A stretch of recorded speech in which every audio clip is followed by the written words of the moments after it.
I'm a personal banker. I have a 13-year-old daughter and a 1.5-year-old daughter. We were extremely grateful with what we found here after spending a good 5 years of saving and just looking every day for an opportunity that really made sense for us and our family. When we came across this, we instantly knew that this was the opportunity that our family needed, to move forward and really take the next step in life.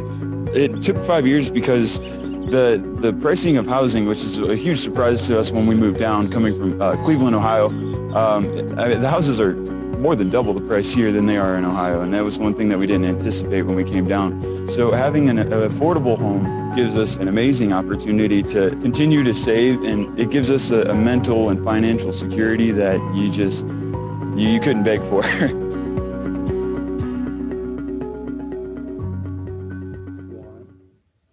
Hi, I'm Brian Lowak, Interim Housing and Community Development Director.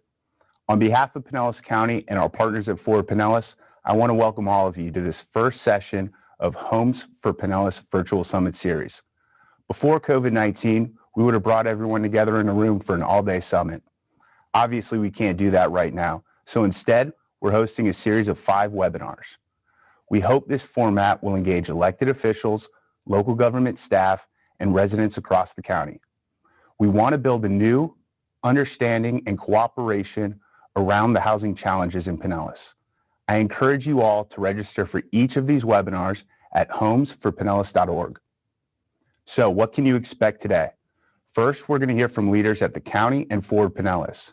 Then we'll welcome our keynote speaker, Dr. Tiffany Manuel, a nationally recognized expert on community development.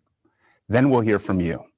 Throughout today's event, if you have questions, use the Q&A feature in Zoom. We'll answer questions after our keynote presentation. If you like a question someone else writes, give it a thumbs up using the thumbs up icon in Zoom. That way, we can answer the most popular questions first. If you raise your hand virtually, we'll take time at the end of the session to hear your questions and comments. Now, before we start, I thought it'd be interesting to see who is joining us on today's webinar. So we're going to take a quick poll. Which of the following are you?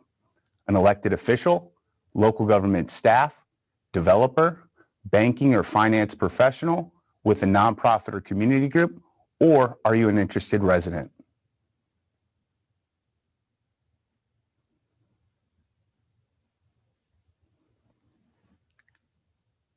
I see we have many of our government staff with us today, as well as local elected officials. I know most of our county commissioners joining us as well. Thank you all for your commitment to this important issue. We appreciate all of you being here today. Now, I'd like to introduce our first speaker, the 2020 Pinellas County Commission Chair, Pat Gerard. Commissioner Gerard represents At-Large Commission District 2. Chair Gerard, thanks for joining us. Thank you, Brian, and good morning, everyone. I'm Pinellas County Commission Chair, Pat Gerard. Welcome to the first session of our Homes for Pinellas Summit. The cost of building or renting a home is a huge concern for many people in Pinellas County. I've seen this in our annual survey results, and I've heard it directly from residents. The cost of housing is affecting many of us across a wide range of incomes: school teachers, police officers, hotel workers, administrative professionals, and growing families. Many hardworking people can find it hard to afford a home these days. The Board of County Commissioners is committed to doing what we can to help with this challenge. Over the past decade, the county has supported more than 2,900 new homes, and even more have been built by partnerships between local cities, agencies, and private developers. To create homes that people can afford, the county's approach has been to buy land and designate it for homes or apartments that are available to people based on income. Because the county subsidizes the cost of the land, the houses or apartments can be rented at a more affordable rent rate. The county and our 24 cities have committed to setting aside a portion of our penny for Pinellas sales tax to purchase land for more affordable housing. We'll also use some of that money to invest in infrastructure projects that support affordable housing, workforce housing. The goal of this summit series is to look at the resources and the ideas that we all have and to imagine new ways to build a better Pinellas together. Whether you're joining as a city or community leader, a developer, or just as an interested citizen, thank you for being here. Please, we want to hear your questions and ideas. There is no simple solution, but I think if we work together, we can make it easier for people who work here to live here. Thank you, Brian. Thanks, Chair Gerard. Now I'd like to welcome our County Administrator, Barry Burton, to offer his perspective on housing in Pinellas. Good morning, everyone. My name is Barry Burton. I'm the County Administrator for Pinellas County, and this really is an exciting day. We've been talking about this. I've only been here 2 years, but it's been at the foremost of our strategic plan for the county commissioners. And thank you, Chair Gerard, for outlining the challenges and opportunities that we have. I'd first like to briefly talk about our strategy of linking affordable homes to our transportation and our job centers. This is critical, and I know that I'm singing to people that believe this and work on this every day, but it's only through cooperation, collaboration, and really having a strategic focus can we really achieve the type of results that we know coming together we can do. We've talked about the need to link our transportation systems to where people can get from their home to a job, to job training, and having transportation alternatives for people. Not everybody wants to own a car. Not everybody can afford to own a car, and it creates other challenges when everybody's in a car. Having these corridors where we can make these smart investments will enable us to really come together and create a community that's going to change the way we move for decades to come. We know that it's expensive, as we just saw in the video, for people to live here, especially at our lower income levels. And as community leaders, we have a once in a lifetime opportunity to come together and really make a difference. We're working on a plan to do that. It's going to be called Connecting Our Community. And it's going to take all of us at the cities, at the county, and with all of our partner agencies, really come together to paint that picture and make smart investments and smart decisions and support our elected officials when some of these decisions are tough to be made. So I'm just thrilled that we are able to come together. I'd like to be doing it in person and really championing the cause and getting people excited and focused around making smart decisions that'll have lasting impacts for our next generations. Whit Blanton is from Forward Pinellas is going to tell us a little more about this. We're also dedicating one of our webinars to just focusing on this particular piece within this series. So for now, on behalf of our staff, really want to thank our partners and for the many ways that we can come together to make Pinellas County even better in the future. Despite all the challenges we have, everybody together, and by doing this as a partnership, we can really make a difference for future generations. So thank you. Thanks, Barry. Finally, we have a brief message from Ford Pinellas Director Whit Blanton.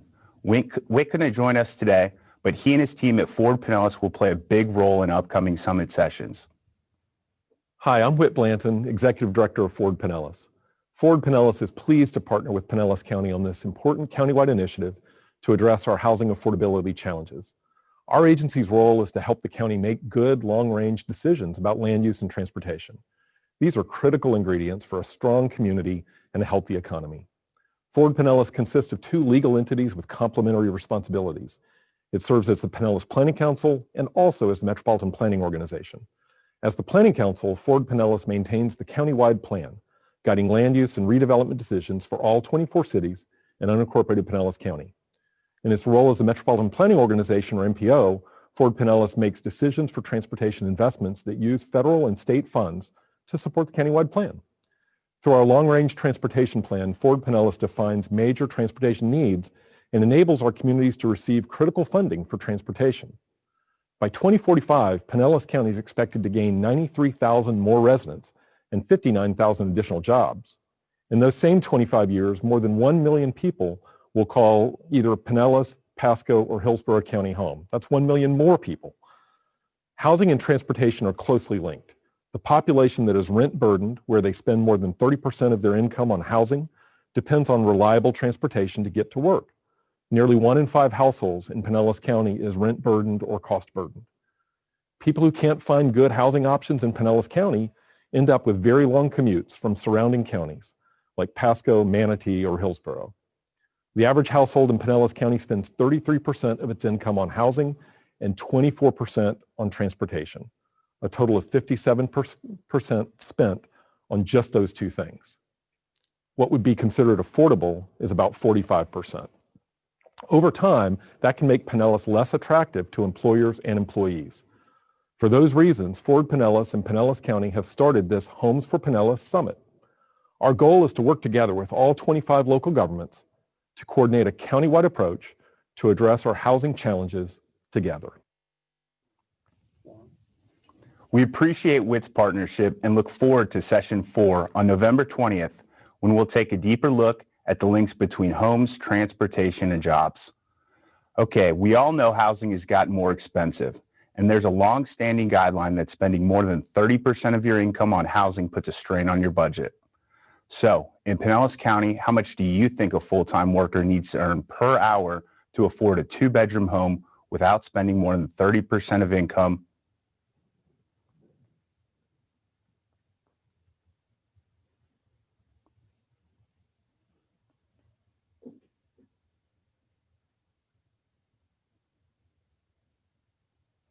The correct answer is $23.19. In Pinellas, fair market rent for a 2-bedroom apartment is $1,206. To afford this plus utilities without paying more than 30% of income on housing, a household would need an hourly wage of $23.19, or just over $48,000 per year.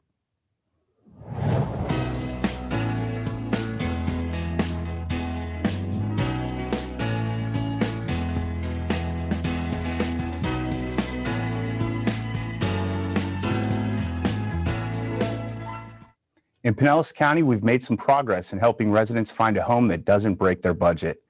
Here's what one resident at Palms of Pinellas Apartments in Largo had to say.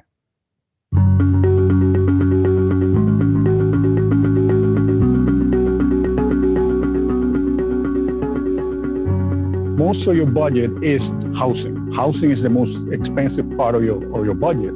So being able to find something that is affordable, something that it helps families to have a roof over their heads in such a nice environment, such a nice area. It's all beautiful, it's all new.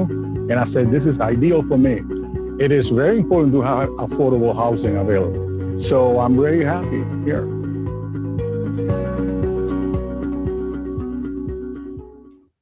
Now I'd like to introduce our keynote speaker, Dr. Tiffany Manuel.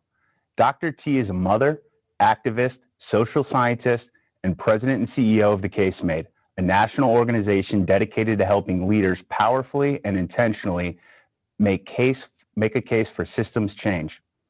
She has 25 years of experience training change makers in pursuit of a more just and equitable world. Dr. T holds a PhD in public policy from the University of Massachusetts, as well as 2 master's degrees, one in political science and one in public policy. If you have questions for Dr. T, remember that you can type them in the Q&A or raise your hand, and we'll take your questions after her presentation. Dr. T, welcome, and thank you so much for joining us today. Well, thank you so much. It's such a pleasure to be with you all today. This is a really powerful moment, I would say, in the history of our country as we think about how we provide better homes for folks, how we make it affordable for folks all over the country. So I'm so excited to be with you all today. So I'm going to just take a moment to share my screen, if you'll allow me to do that.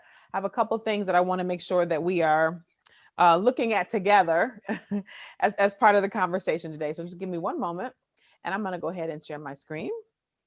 and kick us off today.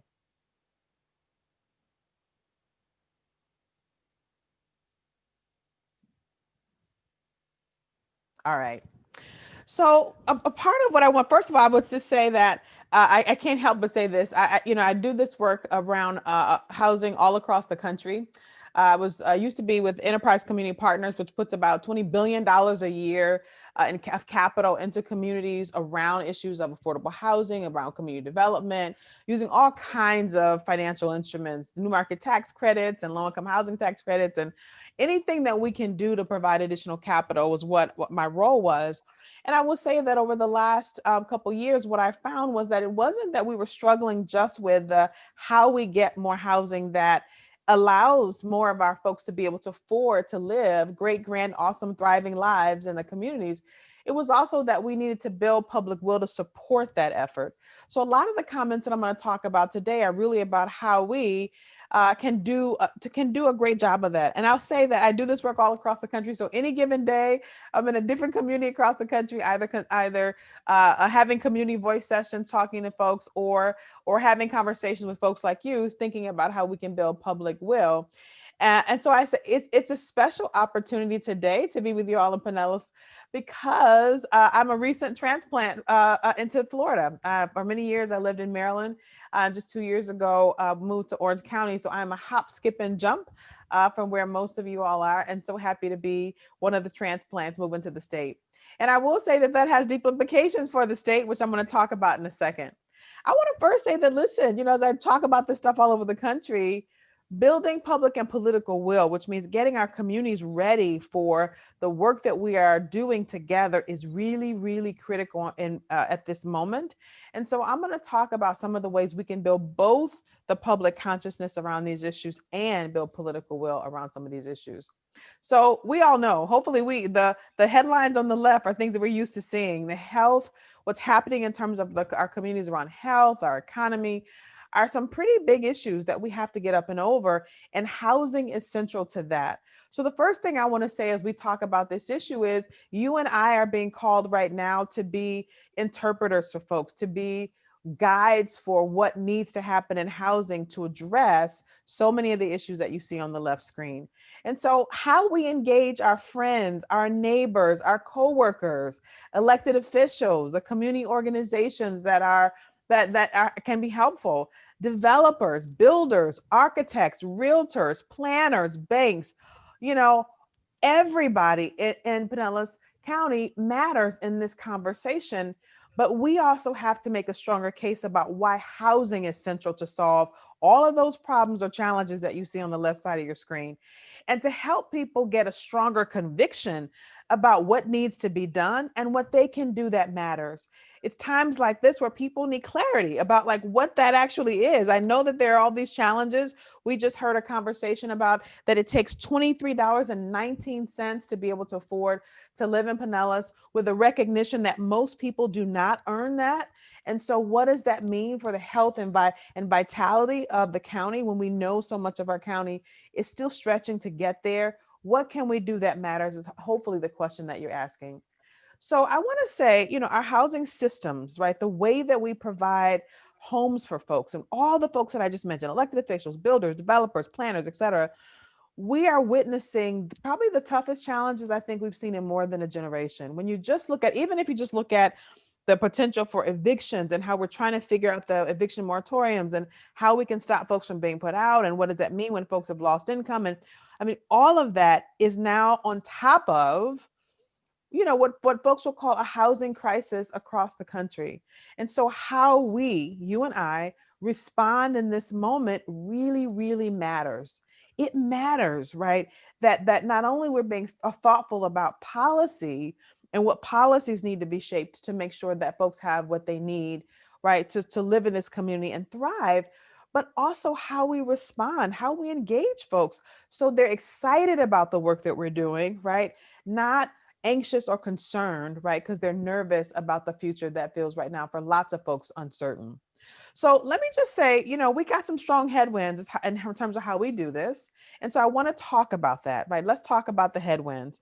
First of all, some of the headwinds on this process is we have an incredibly contentious political environment happening right now. I can't start this without just recognizing that we've got some things happening. But housing has always been a bipartisan issue. It's always been an issue where both our political parties sort of see the value of it. And we've been able to keep housing relatively bipartisan. And I'm going to say that this is an area where we need to stay bipartisan. It is tough, but that is really important. That's a part of the headwinds. Second part of the headwinds is people are nervous and not everybody sees their stake in our success.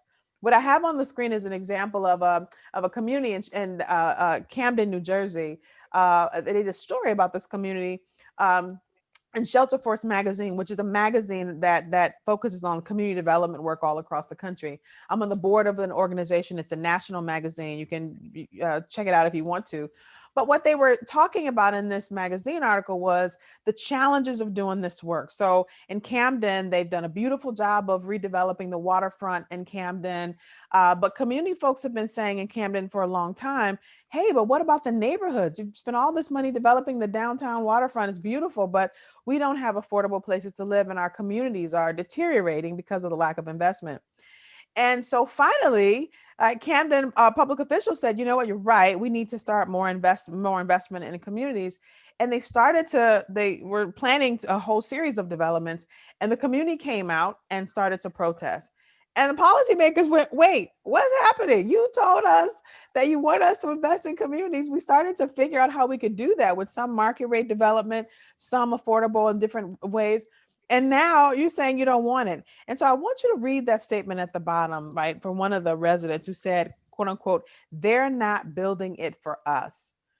And so there is this conversation that sometimes folks are not quite sure they can trust the work that we're doing. And I will tell you, their concern was that, you know what's going to happen? You all are going to come, you're going to build some of this, some that was affordable, some market rate. But what's going to happen on the other side of this is what's going to happen is the Starbucks is going to move in, the Abercrombie and Finch is going to move in, and then we're going to be displaced out of the neighborhood that we're trying to stay in. And so what I just want to acknowledge, right, not that this is something, that's huge for Pinellas, but I just want to put in front of folks that people are not necessarily sure they can trust us, that they have a stake in our success when we say we want to invest in housing and we want to make sure that we're building more to support the demands of a growing county.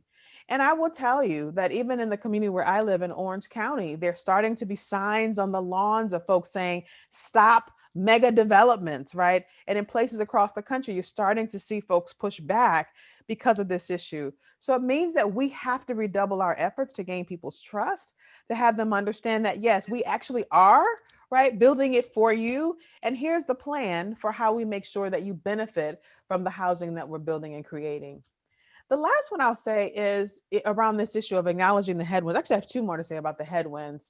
One is that sometimes you all know this, the public narrative about quote unquote affordable housing is sometimes tough to get up and over. I wrote a report several years ago because there's a lot of work that I do around narrative, just talking about the ways that some of our messaging in the housing space is backfiring a lot. And we're sometimes not present to how that our messaging can backfire. So when you say we need more affordable housing because it's really tough and folks are spending so much of their income that it's hard for them to thrive and survive in Pinellas County, there are lots of folks in Pinellas County who will say, well, hey, listen, if you can't afford to live in Pinellas, there are other parts of the state, you got to move, right? But don't build all this affordable housing, right, and tax me for it, and then assume that I'm subsidizing somebody else's housing. And so they'll say mobility, like you see the first thing up there in the top. You got to move. There's some great places in South Dakota, South Carolina is a great place to live. Hey, maybe even Alaska, they got housing there that is more affordable for you, but maybe this is not the right place for you if your wallet or your paycheck can't afford to support you here on your own. And so we wrote a paper about that. Listen, folks, if you put that information out there like that, often it will backfire. And we also talked about the 10 things that you can begin to do to make sure that you're navigating carefully around those viewpoints. I won't belabor the point here. You're welcome to download the report from my website or online, but I just want to say that's a part of the headwinds, that when people think about what affordable housing is, they don't always have the best vision in mind. When people think about who they assume will benefit from affordable housing. Low-income folks, they don't always have the best ideas in mind. So as we do this work, it just means that we have to be really conscious of that so that we get the best result on the other side. The other thing I'll say about this is so much of the housing conversation is crisis and problem driven. And that's really a problem for us. You know, the amazing work of folks in local government in Pinellas County are trying to like bring solutions to the table, but so much of how the public receives when they get information about affordable housing, it's usually because there's a problem, right? It's talking about this as a problem, as opposed to saying there's some great, grand, and awesome work that's happening in Pinellas County to advance not only just folks who are low income or who are middle income, but that benefits all of us. And so the headwind that's kind of facing us is the way some of these issues often show up in the media and the news reports is that as problems versus solutions, and it's our responsibility and opportunity to change that conversation. So I have 4 points I want to make about that really quickly to help us begin to have a different conversation and to help us be stronger, what I call adaptive leaders, right, in this housing space. So I'm going to give you 4 quick points, and then I'm going to open it up to the other panelists because I know we got a lot to talk about today. But I just want to make sure that y'all are really equipped for the incredible work that I know y'all are trying to do. Number 1, you and I have to be better interpreters between the technical aspects of housing, which are tough, and the adaptive aspects of housing. The technical parts, we do really well. Like we do housing plans and we lay out, here we need all kinds of things, accessory dwellings. We need to preserve more of the naturally occurring affordable housing. We can talk all the technical aspects of that. We need a housing trust fund that we need to maximize our low-income housing tax credits or whatever that is. We can talk the technical stuff, but we stumble trying to get people to adapt to the innovative solutions we're creating. How do you have people understand the need for adaptivity? And so I want to say a couple things about that. When we talk about housing as a technical problem, like we just have to build more, we just have to create more, we stumble to get public consideration and media attention on this issue in a way that's helpful. I put this Chris Hayes picture up here because Chris Hayes, who's on MSNBC every night, did a wonderful podcast talking about housing and why it's so difficult. And he was saying on the podcast, you can listen to it if you want to, you can find it online. He was saying, listen, we don't do a whole lot of cable news shows on housing. It's just not sexy. Right? It's infrastructure. It's Fannie, it's Freddie, it's, housing tax credits, it's infrastructure. It doesn't feel like it has anything to do with us. It doesn't feel like it has anything to do with real people's lives. And I look at that and I go, and I hope you do too, what do you mean? Like housing, right? And it's not that, right, people don't sort of get the inherent importance of housing, but it's because so much of our conversation is technical that it falls by the wayside. And so what I would say to you is, in addition to that, if we're talking only in these kind of technical terms, the public doesn't really understand then why we can't solve this, right? If housing is a technical problem, then just get on your phone and order up one. Like this is Amazon. You can literally go on your phone right now and order you up a house on Amazon.com. And I love the fact that, you can even, if you got Prime, Amazon Prime, they'll ship it to you for free. Right. So you can get that thing for free. Not only that, but if you don't like it, they'll take a free return. You can return it for free, right? If it's a technical problem, folks are saying, hey, just get one I can get it online. What are y'all doing, right? And if you don't like that model, there are lots of different versions on Amazon.com, Prime, like free returns. You can do all kind of stuff. Although you might not want to get this model. It's got solar energy, but this is not such a good rating, right? Or things like this, right? We know that technology is moving at the speed of light, even in housing. You can now 3D print a home for less than $4,000 in 24 hours that looks like this. So if we talk about housing as a technical problem, it becomes really difficult to get people aligned with why this is so challenging because they think you can just order it up online. This is the cautionary tale. This is an example from LA. I could probably, if I talk to some other folks in Pinellas, we'll probably get some great examples in Pinellas. But this was a great example where in LA, some really creative folks said, hey, we got some ideas around this. Homelessness is a growing concern for us. Why don't we use our pod share programs? We can develop these pods really quickly. We already produce a lot of them. We can use this. And the local government said, wow, this is a great idea. We want to invest in it.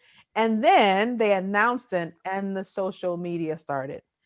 I can't believe you folks are trying to put people in, these communist kind of thing. I can't believe you wouldn't put your grandmother in those things. This is like, right? And it wasn't that people disagreed with the idea, but they hadn't had a chance to be adapted to the changes that are happening in the community and what we actually have to do to try and get a solution to this problem. And so what I will say to you is the technical part of this on the left was, hey, this is a great innovative solution. The adaptive part of this was how do we bring folks along so that they understand the constraints that we're working from as we try to bring housing into fruition. So what I would say to you is this kind of adaptive framing is important. This came out of a ULI, Urban Land Institute article, which I thought was great, not just for the country, but also especially for what's happening in Florida. Almost every part of Florida is experiencing amazing growth. I'm in Orlando. We're experiencing almost impossible growth at the moment. We're trying to keep up with that. And so here's what you got to talk to folks about. Affordability and urbanization, like more density and all that great stuff, are two sides of the same coin. We all want to live in stable, healthy communities, but fostering that kind of community requires that we create diverse housing options. Our cities, our counties cannot survive when we start to hollow out that diversity, right? If we're only building for high-income folks and we're building nothing for folks who are our essential workforce, our cities can't survive, right? Pinellas can't survive, right, in the long term if we're hollowing out the diversity of options that people actually need to live here and thrive here. So you want sustainability, you want to have a healthy place to live, you got to begin creating diverse housing options. Otherwise, you narrow the options for folks to survive here. And I want to challenge you all on this adaptive stuff. Your role, our role, is to be adaptive leaders, helping people to visit the future, to help them understand what we need to get there, right? That's a part of the role. So I want to do something really creative. I know this is going to be a little crazy on one of these calls, but I want to ask you to remember this moment when, of all things, Bill Gates was talking to what is his name? I'm blanking on the name because it's been so long. David Letterman, about this crazy new thing, something called the internet or something like that. But I think about this, and what about this internet thing? Do you know anything about that? Sure. What the hell is that exactly? Well, it's become a place where people are publishing information. Right. So everybody can have their own homepage. Companies are there, the latest information. It's wild what's going on. You can send electronic mail to people. It is the big new thing. Yeah, but it's easy to criticize something you don't fully understand, which is my position here. Go ahead. But I can remember a couple of months ago, there was like a big breakthrough announcement that on the internet or on some computer deal, they were going to broadcast a baseball game. You could listen to a baseball game on your computer. And I just thought to myself, does radio ring a bell? You know what I mean? Yeah, doesn't it feel like that? Like we're trying to advance, right, innovative models for addressing housing in our communities. And it feels like, oh my God, like folks asking like, what is the internet? And you're like, and you heard Bill Gates talk about, man, it's wild what people are doing out there, right? Right. Some folks say, this is Steve Jobs, again, another technologist, really familiar with what it takes to kind of get people moving forward and helping people visit the future. And what I'm submitting to you all is we have to be that way as well if we're going to get people to lean forward on the housing that we're trying to create.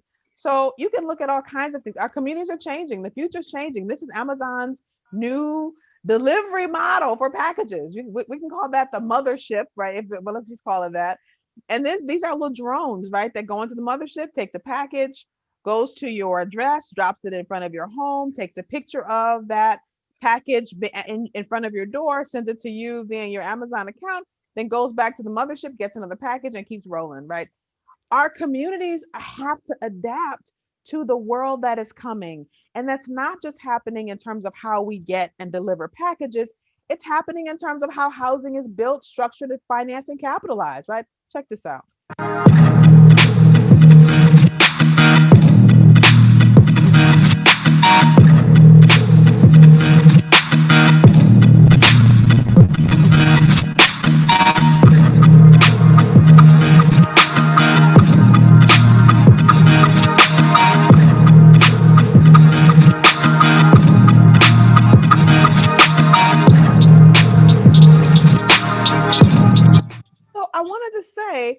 part of our opportunity and responsibility is to get folks ready to a range of different housing options. Let's help folks visit the future. We not only need the single family homes, but we need all the things in the missing middle, right? That help us to have diverse housing options across across Pinellas. And we got to get folks ready for what that looks like. There are going to be some different models for how we do this.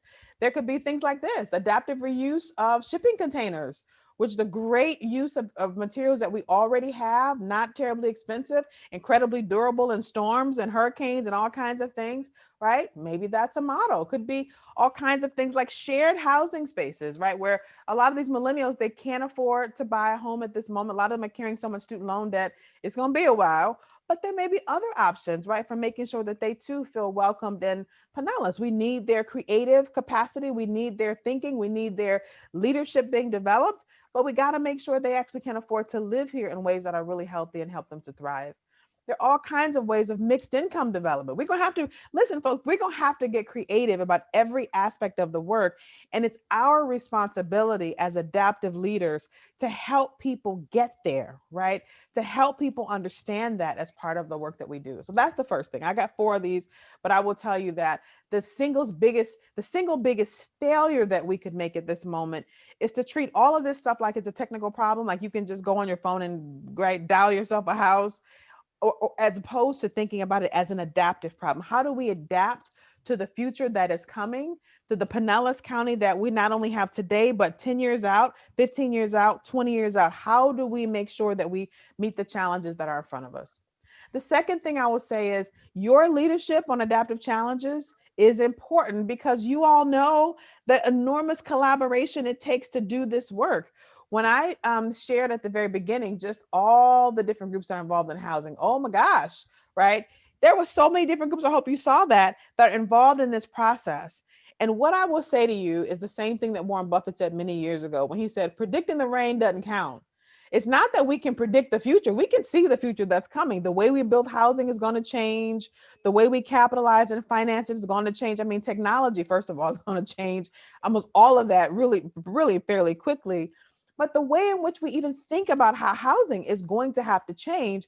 But for you and I as adaptive leaders, it's not important just that we can predict what's going to happen. We actually have to get the work done, right? And so that requires just an enormous amount of collaboration. So you and I are going to have to get better at how we collaborate with hospitals, with our community partners, with builders, with architects, with all kinds of folks who are not today yet organized to be in the process of our systems. But in order for us to advance really innovative solutions, we have to be thoughtful about how we're doing this engagement. Number 3, but unless we use them strategically, they backfire on us. And let me just give you an example. So a lot of us are using data like this. 1 in 10 families spends more than half of what they earn in housing costs. I'd be willing to bet if I go on most of your organization's websites, for those of you who have housing data and statistics on your website, I'd be willing to bet you have something like this on your website.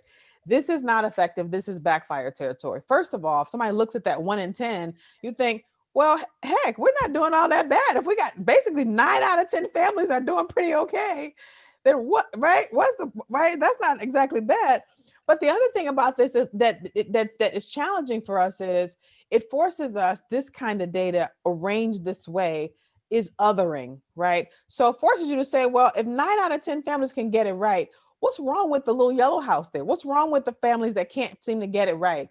Do they not know how to manage their money? Are they not smart? Is something wrong with them?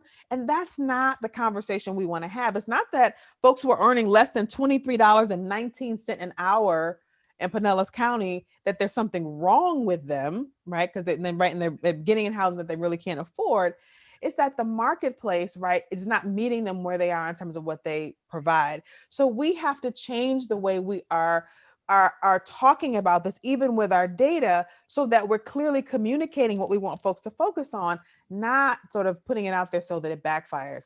And I will tell you that if we're not doing this data stuff right, how people hear this data when we're in a moment where people are polarized and highly distracted is that they don't say, oh my gosh, we got to figure out how to change this in Pinellas County, right? What happens is it backfires and they say, oh my gosh, these people, can you stop with this? I'm struggling myself.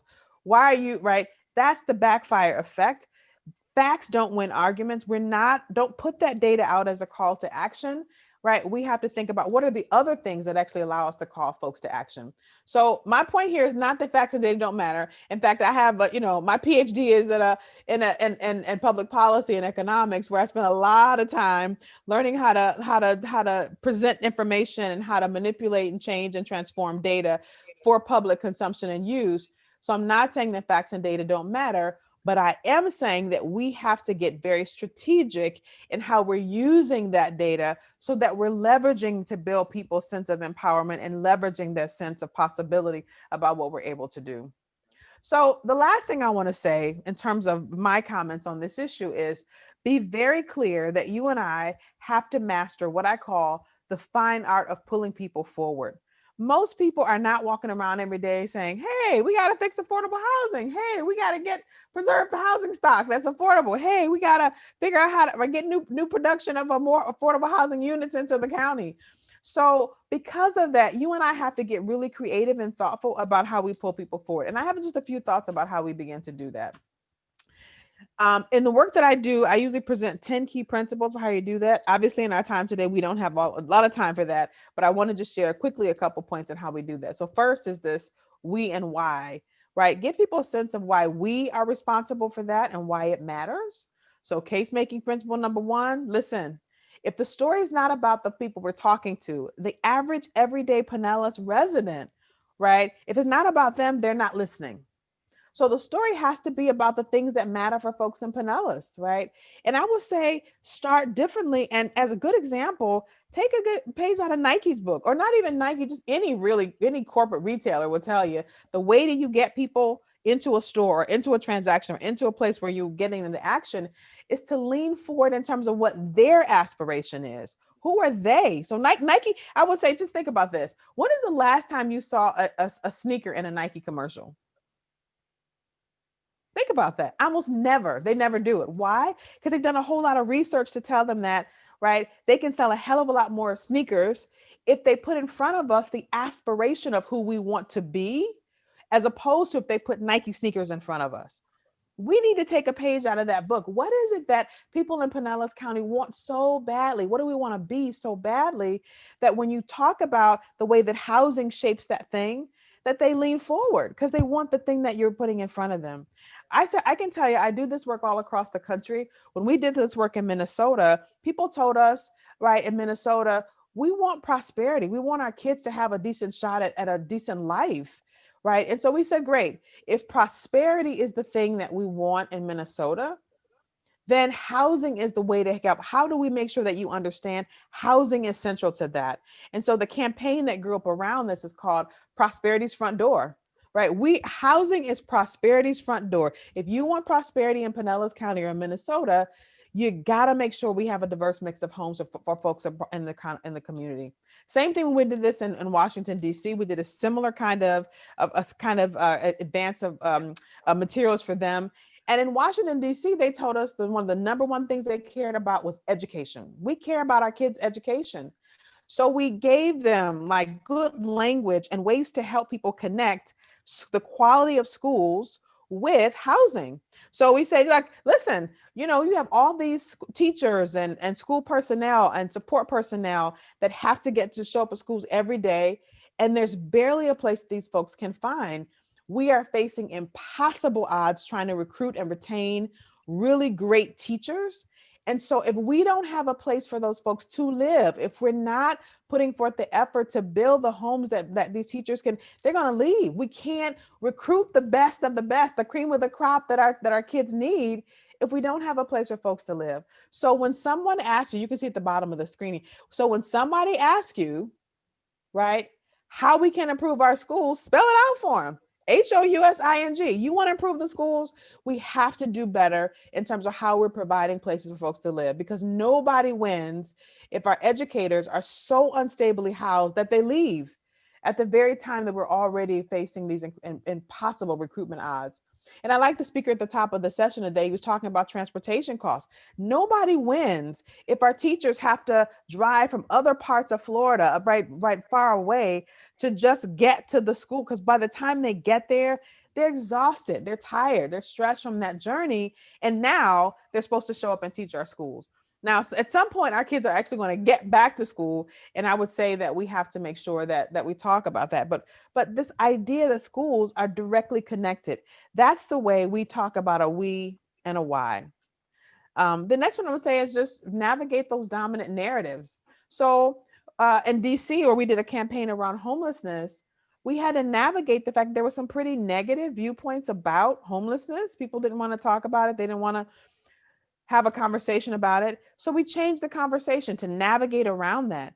We talked about how having an address is powerful and what you get when you have an address. So for example, think about all the things that your address allows you to do.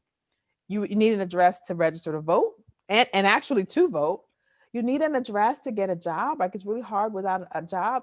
You need an address to enroll your kids in school. Hard to get that. If you get benefits or you SSI or you're a veteran and get some of these, you got to have an address for that. Like, all of those things are really important. And so think about what happens when people don't have an address.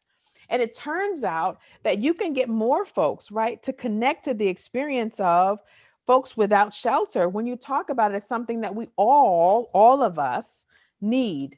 And you can see, think about right now, what happens if right now, right, with as much homeschooling is happening right now, although this is the idealized version. I have kids at home and I can tell you my at-home classroom does not look like this, but it probably should these days.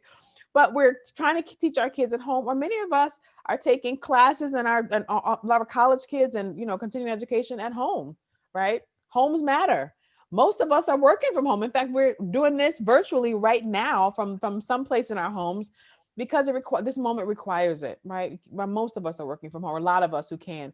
Also, thinking about health, and that's a part of the main consideration in this conversation, is the majority right now of healthcare resources are being spent with people trying to connect to folks in their homes. So if you're trying to receive care from a healthcare institution, 9 times out of 10, a large portion of that is happening in your home. And it's not just because of COVID-19, even outside of that, increasingly from the healthcare perspective, healthcare institutions are pushing more of that care to your home. So it used to be, for lots of things, you'd go into the hospital, you may stay a few days, they would watch you and monitor you. Now you go into the hospital, whatever it is you need to do, they operate on whatever it is, and they send you home to recuperate. What happens if you don't have a place to recuperate? What happens when you don't have a place to receive that kind of care? I will tell you too, just as a matter of fact, during this COVID-19 crisis that we're looking at, the calls to telehealth centers, right, where folks are getting their health care either through video chat, as what you're saying in front of you, or phone calls, increased by more than 4,000%, right? That is a stat from the Pew Foundation on this. 4,000%, right? Which means the importance of having an address, having a place to live, is probably more important than any time in our history. And so when you put that in front of folks, they can see that and they get excited about what it means to be doing this work around housing because of that. And the last one I'll talk about is just the story of us, right? If we're really thinking about how we pull people forward, it means that we have to tell better stories. When we go to bed at night, our body stays up thinking about those stories, and we have to get better at telling those stories.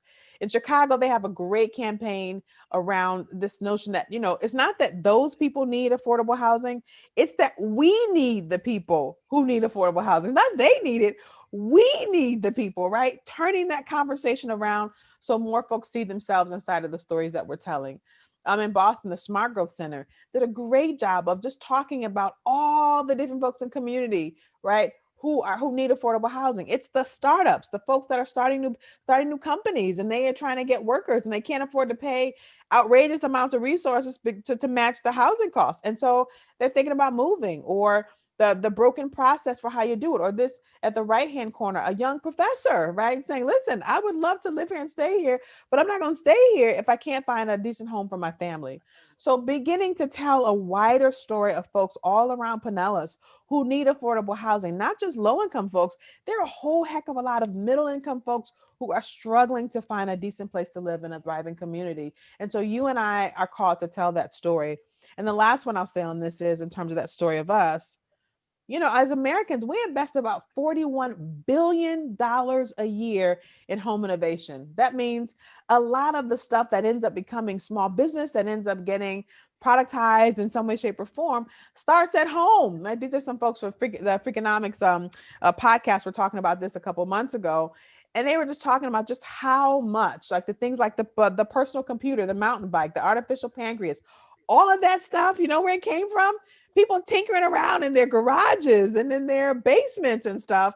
And that began to grow into businesses. So when we think about the story of us in Pinellas County, like that our homes are the seat of a whole lot of innovation.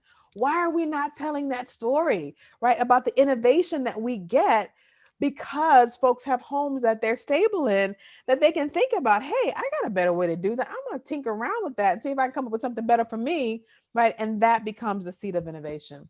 So I just want to be, you know, in terms of my presentation, kind of that those things are, to me, those 4 things that I shared with you, 4 kind of major concepts around our ability to engage folks are really important. And I just want to leave you with this in terms of what Desmond Tutu said. Listen, there are a whole lot of things that we could argue about. There's a whole lot of arguing going on in the world today about any number of things. I hope that you will join me on a different kind of journey, which is not arguing and yelling at folks about what we need and what we don't have, but improving the way that we engage folks, improving our argument about why we think housing is central and important in this moment in Pinellas County. And so I just want to say, just as my last final comment, as we're thinking about the moment that we're in, let's take a page out of the book of lots of these health folks who were really during COVID-19, through the thick of it. I remember in March, they really started to reframe the conversation. They were saying, listen, my health as a medical professional depends on yours. Like, stay home. Like, this is a moment to make sure that we are protecting each other. And they were saying, my health depends on your health, right? My health depends on your health, and your health depends on my health. And I think if we start to take a page out of their book and say this in housing, hey, listen, your housing stability, right, depends on me, and mine depends on yours. I think we get to a much better place in terms of how we're able to lift up this issue of not just affordable housing, but a housing for a whole range of folks, a diverse set of options for a whole range of folks right now who are not appropriately housed. So I'm going to stop my presentation there and say that I hope that you see the power and possibility of this moment that we're trying to meet. How do we get people not just to say, okay, right, to what we're trying to do? Okay, I get Pinellas, we need to figure out some housing options, but to get excited about it. Like, the future is coming. We have to be adaptive and to get excited about what that could be. What can we build together? What can we create together? You know, especially when we recognize that each of us is dependent on the others in our communities. So I'm going to stop there and say thank you so much. I hope that was helpful. And again, I hope that you'll join me in this journey of making sure that people are really excited and aspirational about these issues. Thank you so much.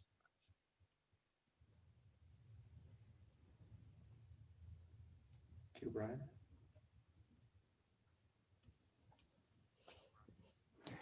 Thank you very much, Dr. T. We really appreciate your unique perspective on this issue. So we're going to begin taking questions for Dr. T, but first I'd like to bring in 4 team members from Pinellas County and Ford Pinellas who are also available to speak to issues directly related to Pinellas County. I'd like to welcome back Barry Burton, our County Administrator, Evan Johnson, Strategic Initiatives Manager for Pinellas County Housing and Community Development, Bruce Bussey, Community Development Manager, also at Pinellas County Housing and Community Development, and Linda Fisher, a Principal Planner at Ford Pinellas. We'll start with questions you've typed in the Q&A in Zoom. Also, keep in mind you can give a thumbs up to questions someone else already asked. And finally, you can raise your hand with the raise hand button in Zoom, or try hitting *9 on your phone. A couple of things I want to note. We want to make this a productive discussion, so we'll only be addressing questions directly related to housing affordability. Out of respect for everyone who wants to participate, if you raise your hand, we'll unmute you and give you 1 minute to ask your question, and then we'll let our panelists respond. I'd like to start with a question for Dr. T. Dr. T, you had some very unique, innovative, alternative housing examples in your presentation. I've never seen those before. Can you talk about some of the communities that have those, and how do we make those a reality? And I'm assuming that you're talking about the particular policy solutions. Is that right? Or are you talking about the kind of innovative ways that they're lifting that up through public policy, through public will building? Maybe a little bit of both. I'm happy A to little talk bit about of both. both. Okay. Thank you. I think there are communities that are sort of being more adaptive in this moment and thinking far in advance, right, of some of the other folks in the communities. And I think a part of that is just a testament to the leadership, right? The leadership is saying, listen, we're not building, if you think that you're building a home for today, right, in Pinellas County, you're wrong, because the time that it takes, the time lag that it takes between the time the development has inception to all the time that it actually delivered to folks who are going to live there, it's already lagged, right? So you're already building for the future. But I hope we all see that it's not just that, whatever that time lag is, it's really into the future, right? That our ability to thrive, not just in Pinellas County, but across Florida, is about thinking bigger than this moment. And so the places that are successful in this journey are thinking in that way, right? Are moving in those directions. And I can give some specific examples of places that are really thinking just outside of the box. I'm doing some fabulous work in Nashville, some great work in Charlotte. There's a whole lot of great work out of necessity in San Francisco because the housing crisis is looming probably larger there than in any other place in the country. And LA, because they have to be creative. They are, they are resource rich, but land poor in terms of just what they have to work with. And the cost of land is so expensive that they at this point, they have to be creative. So they're throwing everything but the kitchen sink at this thing because they have to be. But I would say that bringing people along at the speed of the speed of light that they want to move is a continuing challenge that they face. And so a part of my work with folks in those communities is to help them bring communities along with them on the journey. So they don't get to the end where they've developed these great technical solutions to solve all kinds of problems. And then the community is going, wait, what? What are y'all doing? Right? That's what you don't want to happen. And so I would just say that, in terms of this work, bringing folks along as part of that process has to be part of it. And thank you for that question. Thank you, Dr. T. Next, I had a question for Barry Burton. Barry, we know that affordable housing is a priority for the Board of County Commissioners here in Pinellas County. Can you talk a little bit about what they've done to make that a priority? Well, first, I think the commissioners clearly outlined the priority of affordable housing when they sold to the community the penny for Pinellas, so penny for. There, they agreed to set aside 4.15% of the penny money between 2020 and 2030 for this. That creates about $80 million that we're going to have to invest in affordable housing over the next decade. So I think that's key to making these plans a reality.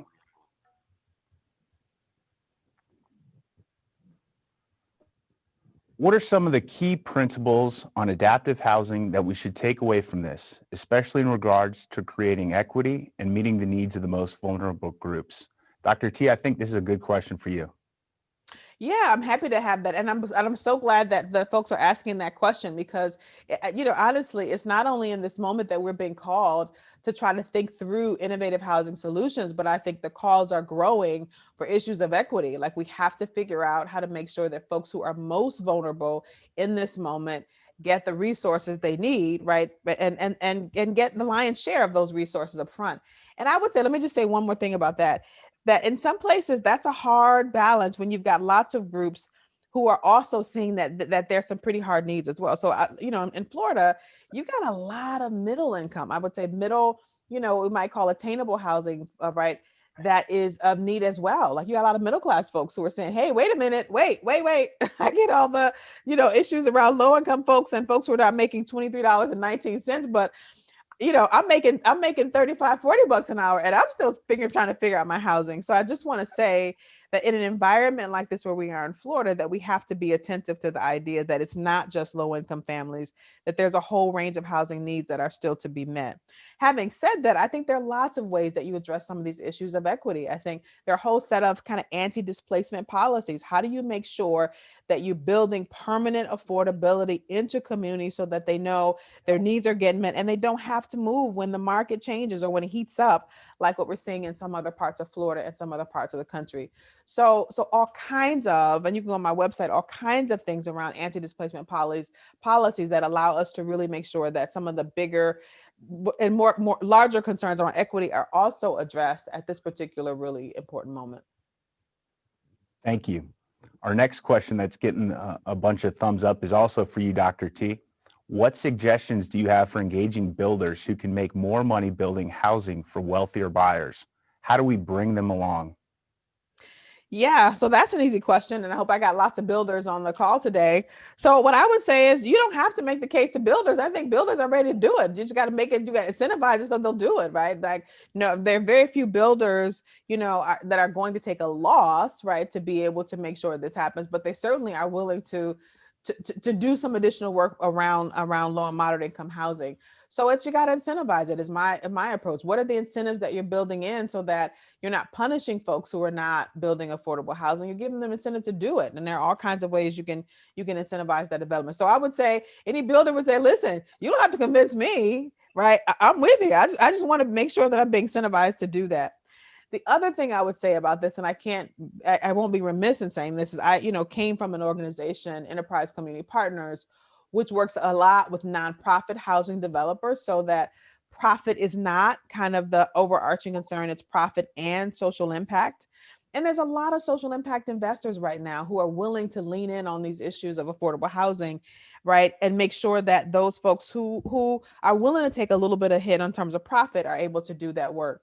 I'm not sure about what the nonprofit housing environment looks like in Pinellas County, but I would say in places where housing heats up, right, those are options as well. And the nice thing about nonprofit housing developers are that you can get some philanthropic resources to help subsidize some of that development. So, so those are some options for thinking about that.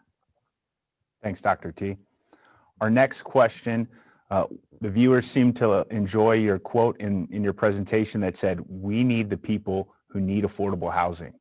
So what are some other tools that we can use in dealing with the not in my backyard folks? Yeah, I think that's so important because I think, when people say not in my backyard, they're not, most folks are not, most folks are not mean spirited. It's not that folks can't figure out that, right, they don't want folks to have a great place to live. It's that they're concerned about their own financial future. They're concerned about, well, what's going to happen to my property values? What's going to happen to the equity that I got in my house? What's going to happen with my kids? And so a part of the opportunity is to say, listen, right, you think that you're losing something, right, because we're trying to build more affordable housing, but let me tell you something, you should be more concerned about what you're going to lose if you don't lean into affordable housing, right? When you don't lean into how we plan out a Pinellas County that actually works, means what you get. And I will say this, when cities that did not plan well for the growth that they were experiencing are starting to look like San Francisco, right? The growth of the county is happening so fast that if we don't plan thoughtfully about how we're going to make sure that people live here, we're going to experience what is unintentional, right, unconscious, right? When you get so many folks coming in at one time, you get people doubling and tripling up in their homes, right? You get folks, right, doing all kinds of things that are just not helpful. The better option is to have our planning folks think through, how do we build smart options? How do we get really smart and innovative? And so if you put that in front of folks, they listen, you're concerned about property values. What you need to be concerned about is what will happen if we don't plan for the growth that we're experiencing. And let me say something about that. When I do this work in community voice sessions across the country, one of the things we often get is people will say, I know the solution is when they'll start out this way. We just got to stop people from coming here and tell them, hey, we are full. We are just full right now. Pinellas County is full. We want to close the doors. There's nobody else coming. And I say, well, that's one option. Unrealistic, because you can't, like, you're not gonna, you can't stop at the highway and the interstate and say, okay, no more people, right? It didn't work like that. People will move here because they can. They know people. They'll start doubling, tripling up, right? And our population is going to get broader, larger, right? Because Florida is beautiful. We got a great economy. It's a great place to live, right? So certainly folks want to take advantage of that. Our role and responsibility is to get smart about how we plan for it. So we're planning for the growth that we need, not hoping that maybe somehow, like, things can happen that, right, will shake out in our favor. So for those folks who are thinking about how we address the not in my backyard attitudes, is tell them what they lose if they don't lean in, right, to a process that is smart and thoughtful. little bit of a follow-up to that. We've got a lot of local elected officials and city and county staff on this webinar. The next question is, following up on your tell the story, what are some techniques or strategies that would be successful in engaging people in a large urban community such as Pinellas? Yeah. So I would say, and I'm glad that folks are really picking up on that. The stories that we tell, how we talk about this work is really important. And right now, I mean, think about it. When you think about most of the issues of housing is only being told by pretty much us, which is why I shared that spot at the very beginning where Chris Hayes was like, we're not doing that much on cable news about housing. It's just not that sexy, right? And I think that's extraordinary at a moment when the country is in the throes of a housing crisis. You got millions of folks right now who are literally on the verge of eviction, and you're not talking about it, right, on cable news, right? Are you kidding me?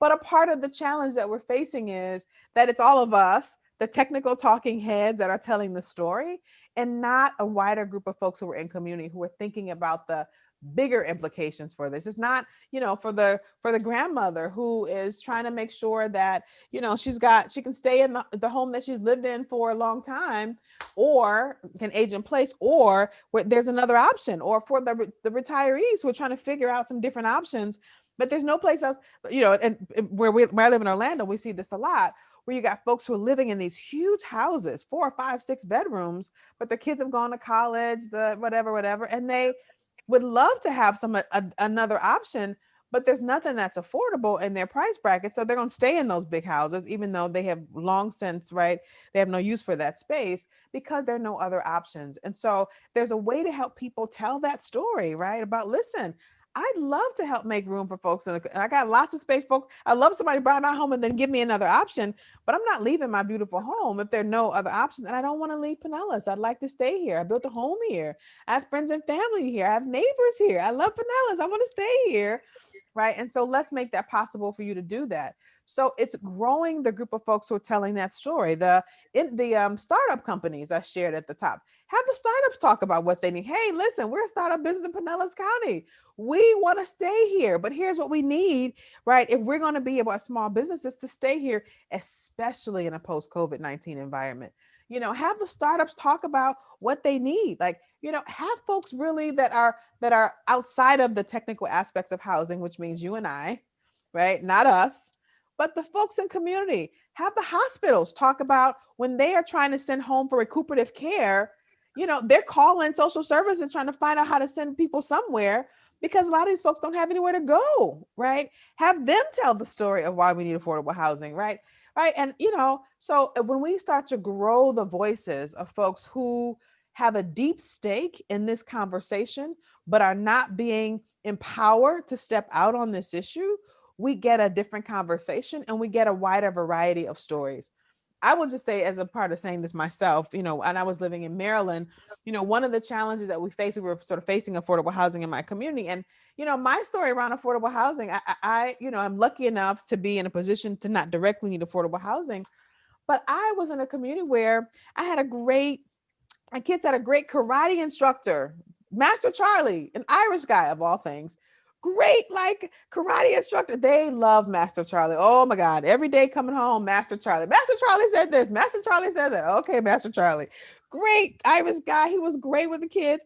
And then they came home and said, Mom, Master Charlie's not going to be in karate anymore. He had to move, right? His partner, his spouse passed away, and he can't afford to live right in the same house with the mortgage. He just can't carry it. So he's moving. And so that was the first part. Second part was, then they started to come, I don't want to go to karate, Mom. It's boring. Master Charlie's not there. So, I mean, just like every day I'm trying to figure out what to do with these kids. They don't want to go to karate with Master Charlie. And so my affordable housing story is, I need Master Charlie to be able to afford to live here. Master Charlie is central to my family, right? I don't care what we have to do. Master Charlie needs a place in this. We got to figure this out. And I think if you engage moms around that, like, listen, the things that are important for my kids' resilience, the folks who provide care and nurturing for my kids are having to move. And I need those folks. I need them to help me develop the kind of my children in a way that is like empowering for our community. And that has benefits, not just to me, but to the entire community when my kids grow up, right? And they're leaders, right? They're leaders in Pinellas County. You get the benefit of that. I get the benefit of that. We get the story of us. We get the benefit of that. When you start to tell those stories, wow, this conversation takes on a different life. It allows us to stop fighting about the stuff that is really not that important in housing and get to the stuff that really is important, which is the how we do it. And when you allow people to be, I'm sorry, I know I'm rambling on, but I want to say one more thing.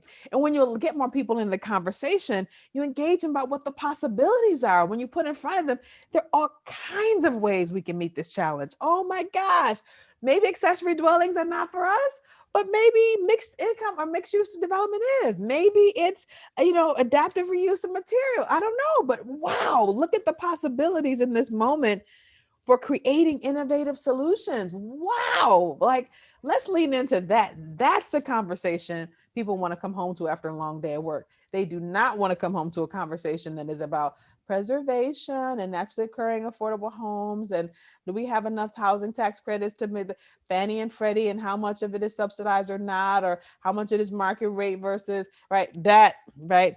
Nobody ever came home from a long day of work and said, oh my God, did you hear what the Pinellas folks are doing?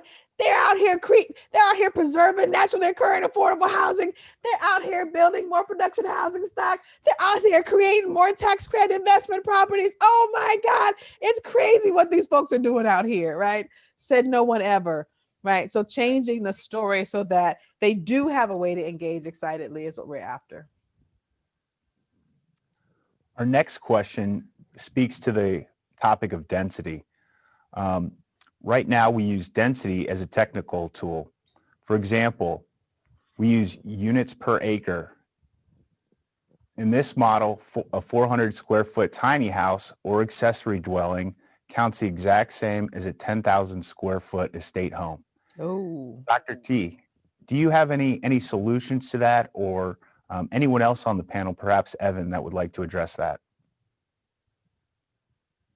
I think I'll pass that one to Evan. Thank you very much. Brian, no, I think that's a really good question. And we've addressed it in the county through the countywide plan for, say, transient uses, hotels, things like that, for certain type of, group living quarters, where we will give more density credit for something that's going to be housing more people or having smaller units or something like that. And we need to look at ways to apply that to a larger number of uses, like you were mentioning with tiny homes, and the fact that they are a household, they are providing housing for a household, and we can get a lot more of them in a small space like that. But we still have the traditional density rules in place. We have tried to address in Pinellas County through the countywide plan and the local governments some of this through just offering bonuses for kind of creative housing solutions for missing middle, for that middle income family. And those could be duplexes, triplexes, potentially, those types of programs and policy ideas could also be something that maybe we need to look at expanding in the future. But I do agree it's a challenge, and it's something that we want to be looking at as we're reviewing our policies countywide. Thank you, Evan. The next question, I believe, is for Dr. T. They're wondering, can you address the differences and advantages of affordable and workforce rental versus ownership?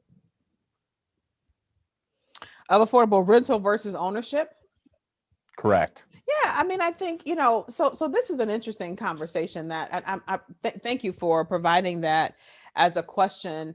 And the work that I do across the country, it's come up in several places where homeownership is not always the best option for all people. So I think the name of the game of this is, how do we create the most diverse, right, housing stock that we, right, in Pinellas and right across the country, so that all folks, right, get the housing that they need, right? For folks, for example, who may even be high income, right, but are just not, right, likely to stay in this county very long because they move around a lot.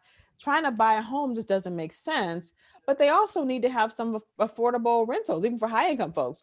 For low income folks, that's even more important. I mean, think about just the nature of the economy in which we're in, which people move around a lot more. Like, we don't want to shut down people's mobility and put them in economic jeopardy because they don't have an option to be here when they need to be here, whether it's for work or for whatever other things that they do. So what I would say is that, the name of the game for us is, how do we create as many kind of diverse housing options for folks who need affordable rental homes and not in a position to buy a home, and or that may not be the option for them. I think one of the things that caused, I would say from my vantage, just my opinion, the last housing crisis was the idea that trying to put everybody into a home, right, for home ownership, even folks who were not prepared for it financially, folks who didn't really need, right, that, and folks who wouldn't be around long enough to benefit from the advantages of home ownership. So they really got socked on both sides of it. They weren't really in a position to even take advantage of it. And that was wrong. We made a mistake. That was the wrong way to go about this. And it was because we didn't have those kind of diverse housing options open. So what I would say to you all is, let's not recreate 2009 again. Let's not go there again, right? And the way we get to go to a different path is to make sure we've got some options open for folks for whom home ownership right now is not the option. Now, having said that, there are a lot of folks who have been left out of the home ownership market. Especially, I'm just going to say, lots of people of color, for a lot of reasons, because of redlining or exclusive policies or all kinds of issues in the past, that we have a responsibility at this moment to address. You have to address that large swaths of our population have been left out of the opportunities for home ownership when they are ready for it and when they have the resources to afford that.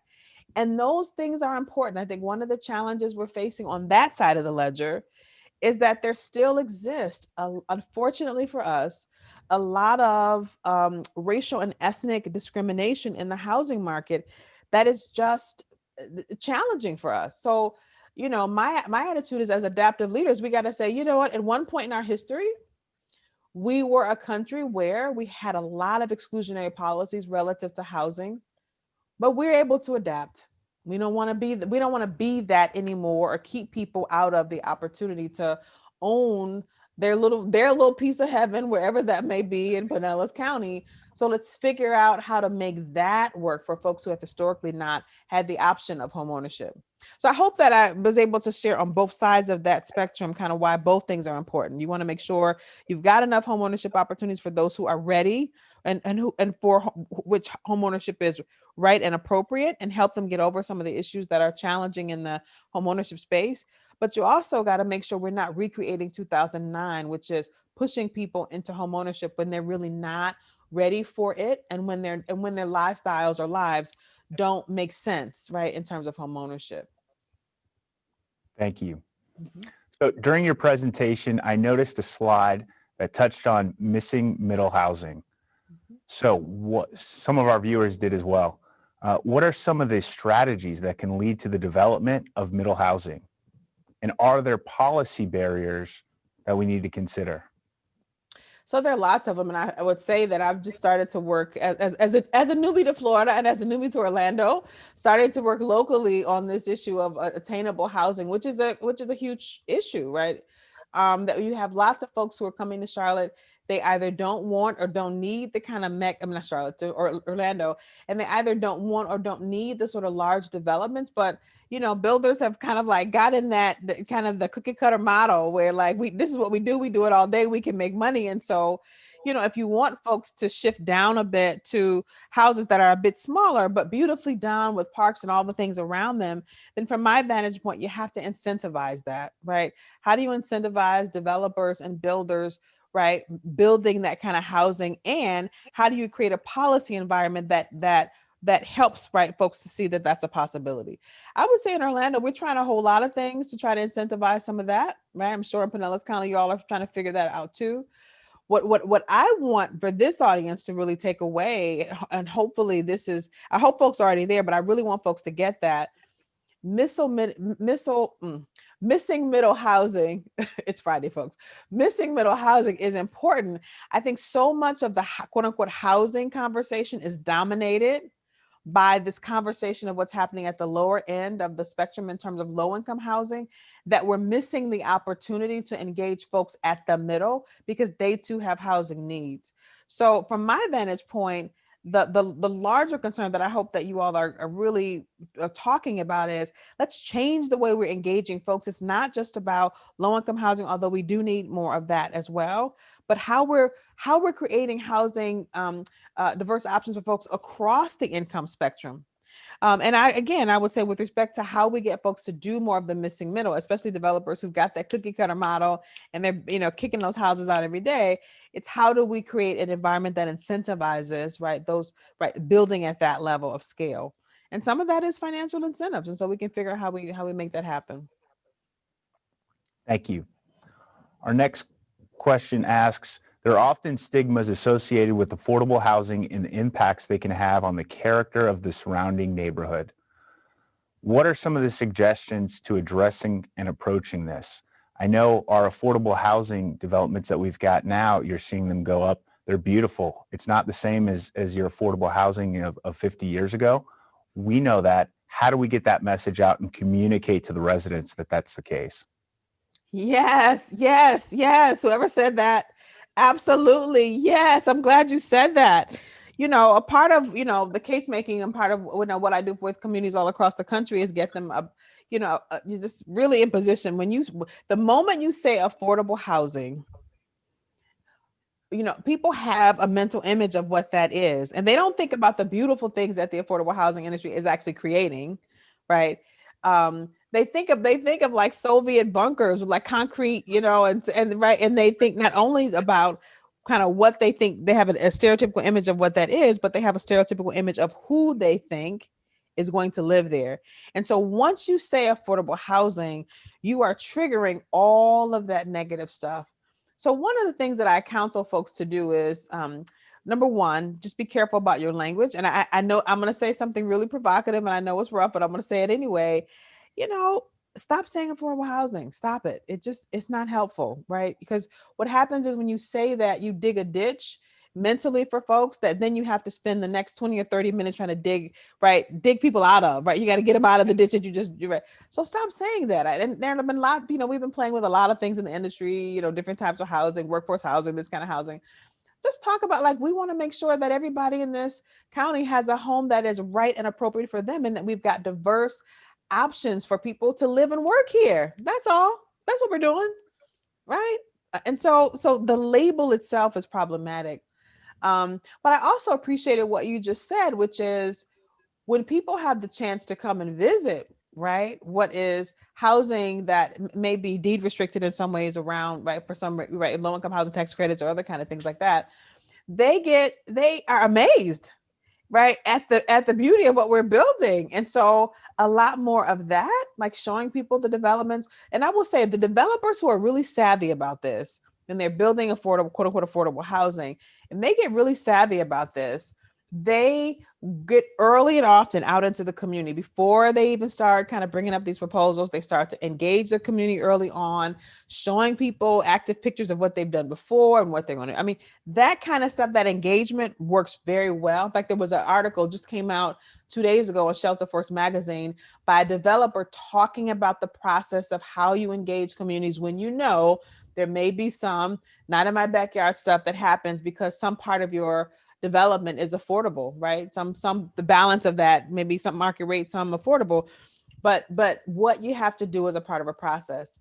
And I will say, to the credit of our industry, I think that's an area where we're getting better. The larger developers that I work with around the country, I would say they're getting a heck of a lot better at the community engagement piece.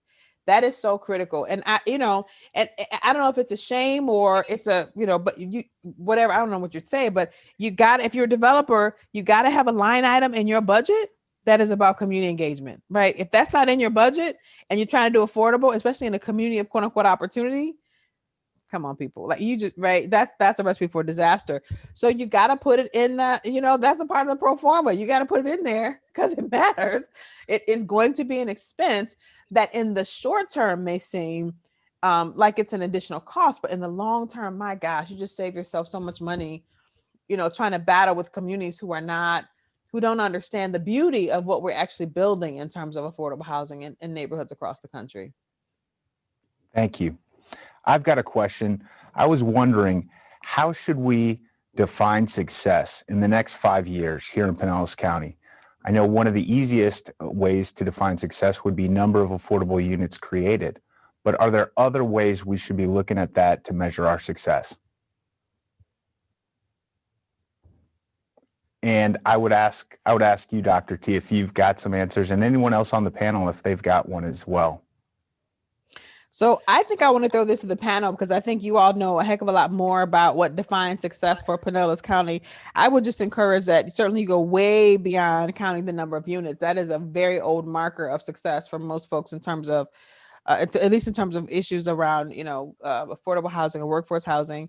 And I would also say that I hope one of the things that would show up in your success metrics would be some measures of equity, right? If you're thinking about vulnerable populations, right? Whether it's low-income families at a certain level of AMI, right? What are our goals with respect to really low-income people, to, extremely low-income households, or, very low income? Like what does that look like? And I would also hope that in this day and age, when there's such a conversation around racial equity, that some of those metrics are about those kinds of issues. How are we redoubling our efforts to make sure that people of color in Pinellas County are also part of the success story that we're building? So I'm going to pass the hard stuff over to folks on the panel. I'm interested, Barry, do you have a follow-up to that? Sorry, I'm muted. That's a really hard question because we've heard from from Dr. T today, a lot of the issues that are challenges, but it's not just for one unit of local government, it's for all of us. So having a clear vision of what it takes to really create the opportunities and the integration that we all want into a unified plan. That's what I would see as success. All the things she talked about, but also all of the technical issues coming together are going to be a challenge. It's going to take everybody. So I'm glad we're having this conversation. It's a tough conversation. It's the beginning of a conversation, and really look forward to working with all of our municipalities, all of our community partners, and trying to integrate a plan that works, for the future. Thanks, Barry. Well, do any of our panelists have a question for Dr. T while we've got her? I don't necessarily have a question, but I did. I noticed that some of the examples that Dr. T was mentioning as successful with their messaging were also some of the communities that, when you look at the data, particularly in the Southeast, you find Nashville, Charlotte-Mecklenburg County, Miami-Dade County, basically at the top of the list when it comes to pricing issues. And I believe Charlotte-Mecklenburg has all kinds of racial disparity issues that have come out in reports and things like that. But when we look at this, it's almost like where I've worked before, we always talked about the fact that, everybody follows California because they had the problem first, right? And then it comes here, and now you see it in certain locations within the Southeast. And in Florida, we use Miami-Dade as our example because it pushes policy change because it gets that bad. But when I think about Pinellas County or Hillsborough or Orange County, how do we get people interested and excited now so that we can try to get ahead of some of this? Because it like you said, it's only going to get worse. So I think you've covered some of that throughout the conversation, but it's something that definitely stuck in my mind as we're trying to get ahead of what isn't probably an inevitable problem, even more so. Yeah, you hit it right on the nail. I want to, yeah, Evan, that was perfect. And that's exactly right. I think the way to think about it is necessity is the mother of invention. That when you get a lot of these places across the country where it's just they've hit a wall, like they have to do something. There is a kind of urgency that gets created in terms of political will to like, okay, we got to throw something. You got to throw something against the wall and see if it sticks, because right now we got nothing. And I would say, that is not necessarily a bad thing. The way that I always like to think about, and the way that I'm trying to help folks in Orlando trying to think about this is, listen, folks, like, you don't want to be there. You don't want to be San Francisco. But right now, you got 3,500 families a week moving into the city, and there's nowhere for them to go. So we can either wait until people start spilling out into the streets and you have to step over people, right? And homeless, like what San Francisco looks like, to take kids, your kids to the school or to go to the grocery store, to go anywhere. You can wait until it gets to that point and then make some decisions. Or you can step back where we have the luxury of making a wider range of decisions now and do it now, while you've got the space, while you got a successful economy, where you got all the things working for you. Well, let's hope after COVID-19, when tourism starts up, we'll be back where we were before, but where you've got a strong, bustling economy, you've got a educated workforce, you've got lots of land, and that's still pretty, priced pretty well in terms of the land costs. Like, you got a whole lot of things working for you right now. You wait 5 to 10 years and you won't have those things working for you. And I think if you talk to folks in San Francisco, even now I do a lot of work there, what planners will tell you, there is that it just happens so fast, is what they say. Like at 1 minute we thought we had and next thing you know, it just exploded very quickly. And that's why I ask people, is that what you want? That, like in Orlando, do you want to sort of wake up tomorrow and go, wait a minute, this thing really, right? It happened so fast. No, it didn't happen fast, right? We didn't get in front of it when we saw the train coming. So, the way I would have folks think about that is look at what you've got in inflow, in migration to Pinellas, and saying, listen, we can get in front of this now, be very smart and very thoughtful about this, or we can wait until it becomes completely unavoidable, and where our options are now limited, right? So much so that we only have a few things we can actually do. And we don't want to be San Francisco. We'd like to be a thriving, prosperous Pinellas. We got a different agenda in mind. We're seeing a different future for Pinellas and for our children, right? We don't want to be that. We got some different things in mind. So I hope that's helpful. Very much so, Dr. T. Well, it looks like our time is just about up. So I'd like to thank all of you for participating, and especially Dr. T for being with us today.